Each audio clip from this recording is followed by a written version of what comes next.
মালদায় গতকাল যেভাবে 4 জন দুষ্কৃতী খুন করেছে তৃণমূলের প্রভাবশালী নেতাকে, সেই খুনের দায় কাদের? 3 জনকে গ্রেফতার করা হয়েছে, সুপারি নাকি দেওয়া হয়েছিল 10 লক্ষ টাকা। কি মোটিভ, কেন খুন করা হলো ওই রকম বড় মাপের নেতাকে, এই নিয়েই তদন্ত চলছে। কিন্তু কি জানা যাচ্ছে এখনো পর্যন্ত আপডেট? সরাসরি চলে যাব সেবকের কাছে। সেবক, এখনো পর্যন্ত কারা সুপারি দিল, কে সুপারি দিল? 10 লক্ষ টাকা সুপারির কথা বলা হচ্ছে, কেন খুন হলেন ওই নেতা, কি জানা যাচ্ছে তদন্তে?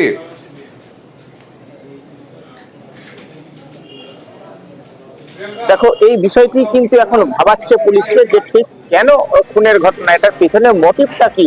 এখনো পর্যন্ত এই ঘটনায় 3 জনকে গ্রেফতার করা হয়েছে, যাদের মধ্যে 2 জন বিহারের বাসিন্দা এবং ধৃত 3 জনে 20 থেকে 22 বছরের মধ্যে বয়স। এবং আমরা যেটা জানতে পারছি, তারা স্বীকার করেছে যে তাদেরকে ভাড়া করা হয়েছিল খুনের জন্য। এখন পুলিশ নিশ্চিত হতে চাইছে যে যারা এই খুনের ঘটনা ঘটিয়েছে বা যারা ভাড়া করেছিল তারা কারা, তাদের এর পিছনে হাত রয়েছে, যারা বাইরে থেকে ভিন রাজ্য থেকে সুপারি কিলার নিয়ে এসে বাবলা সরকারকে সরিয়ে দেওয়ার মতো ছক করেছেন এবং সেই ছক কার্যকর হয়েছে এবং অত্যন্ত দক্ষতার সঙ্গে কার্যত মানে যেটা পয়েন্ট ব্ল্যাঙ্ক রেঞ্জ থেকে গুলি করা হয়েছে, 7 শুটার ছিল এমনটাই মনে করা হচ্ছে, রীতিমতো রেকি করে খুন করা হয়েছে। কারণ এই নেতা অধিকাংশ সময় কিন্তু নিজেদের অনুগামীদের দ্বারা পরিবৃত হয়ে থাকেন।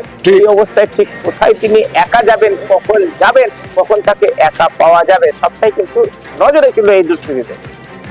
বেশ, আর ইতিমধ্যে 3 জনের that is murder, 1 that is criminal conspiracy. একের অধিক যখন অ্যাকিউজ চলে আসে একটা কেসে, তখন ক্রিমিনাল কনস্পিরেসির ধারা ওখানে লাগু হয়, সেটা দিয়েছে। আর এখানে ফায়ার আর্ম ইউজ করা হয়েছে এবং সেই অফেন্ডিং ওয়েপনের জন্য অলরেডি তাকে আর্মস অ্যামেন্ডমেন্ট অ্যাক্ট তাকে দেওয়া হয়েছে। কনফেশনাল স্টেটমেন্ট আছে এবং তার জন্যই পিসি প্রেয়ার করা হয়েছে। 14 ডেজই গ্র্যান্ট হয়েছে। আর্মস রিকভারির জন্য অলরেডি পিসি প্রেয়ার করা হয়েছে এবং মাস্টার মাইন্ডকে নিয়ে আসার জন্য।